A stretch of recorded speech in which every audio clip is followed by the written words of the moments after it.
பாமக நிறுவனர் ராமதாஸ் செய்தியாளர்களை சந்தித்து வருகிறார். நேரலை காட்சிகளை காணலாம்.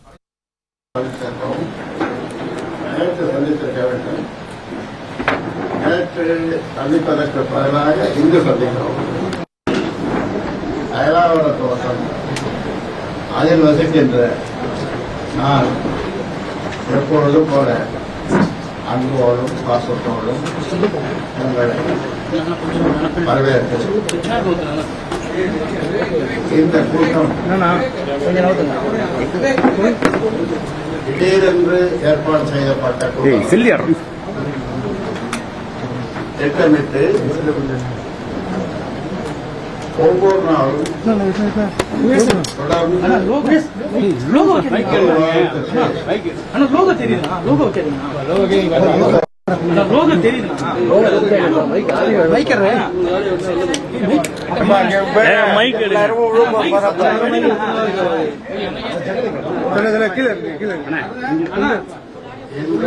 கொஞ்சம் பின்னாடி வையா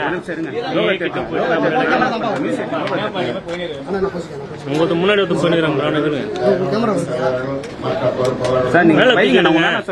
வந்து போது நான் என்ன பண்றது?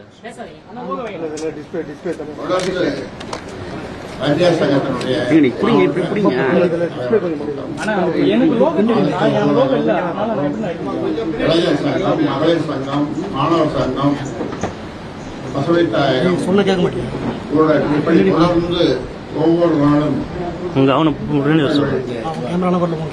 என் கேமரா எனக்கு வருது, அவன் கேமரா உன் கேமரா தான் வருது. மேல தூக்கி அவங்க 50 தொகுதிகளிலே பாமக நிறுவனர் ராமதாஸ் செய்தியாளர்களை சந்தித்து பேசினார். இது குறித்த மேலும் விவரங்களை வழங்குவதற்காக செய்தியாளர் ராஜகுமரன் இணைப்பில் இருக்கிறார். ராஜகுமரன், விவரங்கள் சொல்லுங்கள். பாமக நிறுவனர் மருத்துவர் ராமதாஸ் தன்னுடைய தலைமையிலே இன்று ஒரு மாவட்ட செயலாளர்கள் கூட்டத்தை நடத்தியிருந்தார். பாமகவில் 101 மாவட்ட செயலாளர்கள் இருந்து வரக்கூடிய நிலையில் 10 மாவட்ட செயலாளர்கள் மட்டுமே ராமதாஸ் தலைமையிலான இன்றைய இந்த மாவட்ட செயலாளர்கள் கூட்டத்தில் பங்கேற்றிருந்தார்கள். அதிலும் குறிப்பாக ஒரு சில மாவட்டங்கள், முக்கியமாக பாமகவினுடைய மாவட்டங்களாக இருப்பவற்றின் மாவட்ட செயலாளர்கள் இன்றைய கூட்டத்தில் பங்கேற்கவில்லை.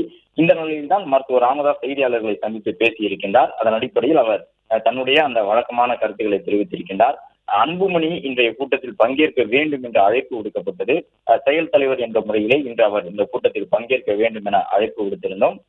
ஆனாலும் அவர் பங்கேற்கவில்லை. அதே போன்று மாவட்ட செயலாளர்கள் பலர் பங்கேற்காத நிலையில் அதற்கான காரணம் தொடர்பாக என்னை தொடர்பு வந்து கூறியிருக்கின்றார்கள் என்ற ஒரு கருத்தையும் ராமதாஸ் கூறியிருக்கின்றார். அதாவது மாவட்ட செயலாளர்கள் இன்றைய கூட்டத்தில் பங்கேற்காவிட்டாலும் தன்னுடன் தொடர்பில் தான் இருக்கின்றார்கள், ஒரு சில காரணங்களால் அவர்கள் இன்று பங்கேற்கவில்லை என்று குறிப்பிடக்கூடிய விதமாக அவர் இந்த கருத்தை சொல்லியிருக்கின்றார்.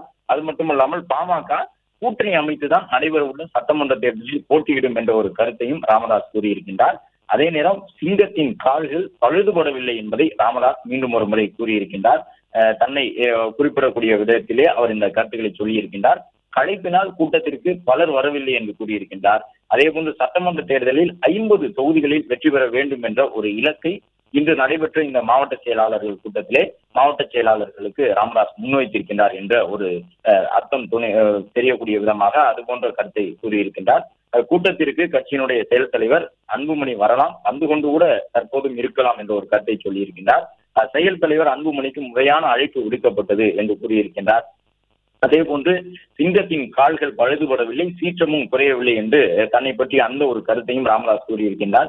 ஏற்கனவே மாமல்லபுரம் கூட்டத்திலும் கூட 87 வயதாகிவிட்டது என்று நினைத்துக் கொள்ள வேண்டாம், எனக்கு வயது முதிர்வு எல்லாம் ஏற்பட்டு விடவில்லை, என்னுடைய கைகளை பிடித்து பாருங்கள், எந்த அளவு நான் வலிமையானவனாக இருக்கின்றேன் என்பது உங்கள் அனைவருக்கும் தெரியும் என்று மாவட்ட செயலாளர்களை எச்சரித்திருந்தார் ராமதாஸ். அந்த அடிப்படையில் இன்றும் தனக்கு வயோதிகம் ஏற்பட்டிருந்தாலும் கூட தன்னுடைய செயல்பாட்டில் எந்த பாதிப்பும் இல்லை, கட்சிக்கான தன்னுடைய செயல்பாடுகள் தொடர்ந்து கொண்டிருக்கும் என்று பொருள்படக்கூடிய விதமாக சிங்கத்தின் கால்கள் பழுதுபடவில்லை, அதனுடைய சீற்றமும் குறையவில்லை என்பதை ராமதாஸ் அழுத்தம் திருத்தமாக சொல்லியிருக்கின்றார்.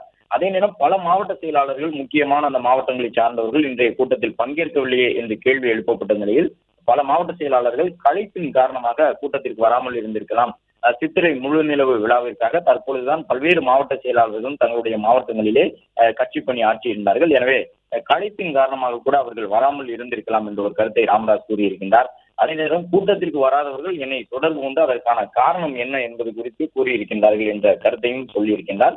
பாமகவில் கோஷ்டி என்பதை கிடையாது என்று கூறியிருக்கக்கூடிய ராமதாஸ் கூட்டணி அமைத்துதான் தேர்தலில் பாமக போட்டியிடும் என்ற ஒரு கருத்தையும் சொல்லியிருக்கின்றார்.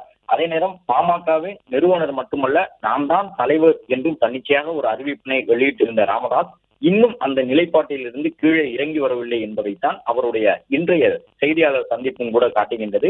அன்புமணி ராமதாஸை தொடர்ந்து செயல் தலைவர் என்று மட்டுமே ராமதாஸ் குறிப்பிட்டு வருகின்றார். பாமகவின் தலைவராக அன்புமணி தேர்வாகி இருந்த நிலையிலும் கடந்த சில நாட்களாக பாமகவின் நிறுவனரும் தலைவரும் ராமதாஸ் ஆகிய நான் தான் அன்புமணிக்கு செயல் தலைவர் பொறுப்பை கொடுத்திருக்கின்றேன் என்று தன்னுடைய செய்தியாளர் சந்திப்பில் அதிரடியான ஒரு அறிவிப்பினை அண்மையில் வெளியிட்டிருந்த ராமதாஸ் தற்போது வரை அந்த நிலைப்பாட்டில் இருந்து கீழே இறங்கி வரவில்லை. இன்று செய்தியாளர்களை சந்தித்த பொழுதும் அன்புமணியை செயல் தலைவர் என்று குறிப்பிட்டிருக்கின்றார். எனவே ராமதாஸ் மற்றும் அன்புமணி இடையிலான இந்த இடைவெளி என்பது தொடர்ந்து கொண்டிருக்கின்றது என்பதை இன்று வந்திருக்கக்கூடிய மாவட்ட செயலாளர்கள் தெரிந்து கொள்ளக்கூடிய விதமாகத்தான் ராமதாசினுடைய இந்த செய்தியாளர் சந்திப்பும் இருந்தது. அதே நேரம் பெரும்பாலான மாவட்ட செயலாளர்கள் என்பதை விட முக்கியமான அந்த மாவட்ட செயலாளர்கள் கிட்டத்தட்ட 10-9 பங்கு மாவட்ட செயலாளர்கள் கூண்டோடு இன்றைய மருத்துவர் ராமதாஸின் மாவட்ட செயலாளர்கள் கூட்டத்தை புறக்கணித்திருக்கின்றார்கள். என்றாலும் ராமதாஸை பொறுத்தவரை களைப்பின் காரணமாக அவர்கள் வரவில்லை. சித்திரை முழு நிலவு விழாவிற்கான களப்பணியில் இருந்தார்கள். தொண்டர்களை திரட்டி வருவதற்கான பணிகளிலே அவர்கள் ஈடுபட்டதன் காரணமாக உடல் சோர்வினால் இன்று வரவில்லையே தவிர வேறு எந்த காரணமும் இல்லை. புறக்கணிப்பு என்றெல்லாம் இதை எடுத்துக் கொள்ளக்கூடாது. ஏனென்றால் வராதவர்கள் கூட என்னை தொடர்பு கொண்டு அதற்கான காரணத்தை கூறியிருக்கின்றார்கள் என்ற கருத்தை ராமதாஸ் கூறியிருக்கின்றார். அதே நேரம் தனக்கு வயது முதிர்வு என்றெல்லாம் கிடையாது. சிங்கத்தினுடைய கால்கள் இன்னும் பழுதுபடவில்லை, அதனுடைய சீற்றமும் குறையவில்லை என்று ராமதாஸ் தெரிவித்திருக்கின்றார். மேலும் செயல் தலைவர் என்ற முறையிலே அன்புமணிக்கு அழைப்பு விடுக்கப்பட்டது. அவர் வருகை தருகின்றாரா என்று தெரியாது. இப்போது கூட அவர் வந்து கொண்டிருக்கலாம் என்ற ஒரு கருத்தையும் அவர் கூறியிருக்கின்றார். சட்டமன்ற தேர்தலில் பாமக கூட்டணி அமைத்துதான் போட்டியிடும் எனவும் 50 சட்டமன்ற தொகுதிகளில் வெற்றி பெற வேண்டும் எனவும் நிர்வாகிகளுக்கு ராமதாஸ் வலியுறுத்தியிருப்பதாக தெரிய வந்திருக்கின்றது. செய்தியாளர் சந்திப்பிலும் அந்த கருத்தை கூறியிருக்கின்றார். ராமதாஸ் தலைமையிலான இந்த மாவட்ட செயலாளர்கள் கூட்டத்திற்கான அறிவிப்பு நேற்றைய தினம்தான் வெளியிடப்பட்டிருந்தது. அதனை ஏற்று கிட்டத்தட்ட 10 மாவட்ட செயலாளர்கள் தைலாபுரம் தோட்டத்திற்கு வந்திருக்கின்றார்கள். முக்கியமான மாவட்ட செயலாளர்கள் யாரும் இன்றைய கூட்டத்தில் பங்கேற்கவில்லை. 1-2 முக்கிய நபர்களை தவிர மற்றபடி தென் மாவட்டங்களை சார்ந்த மேற்கு மாவட்டங்களை சார்ந்த பாமகவினுடைய செல்வாக்கு ஓரளவு குறைவாக இருப்பதாக அந்த கட்சியினரால் கருதப்படக்கூடிய பகுதிகளை சார்ந்த மாவட்ட செயலாளர்களே இன்றைய கூட்டத்தில் பங்கேற்றிருக்கின்றார்கள். அரியலூர், தருமபுரி, கடலூர், விழுப்புரம் உள்ளிட்ட மாவட்டங்களை சார்ந்த மாவட்ட செயலாளர்கள் ராமதாஸ் தலைமையில் நடைபெற்ற இந்த கூட்டத்தை புறக்கணித்திருக்கின்றார்கள். அதே நேரம் இதற்கு அடுத்த கட்டமாக அன்புமணி தரப்பிலிருந்து எந்த மாதிரியான நடவடிக்கை எடுக்கப்படும் என்ற ஒரு கேள்வி எழுந்திருக்கின்றது.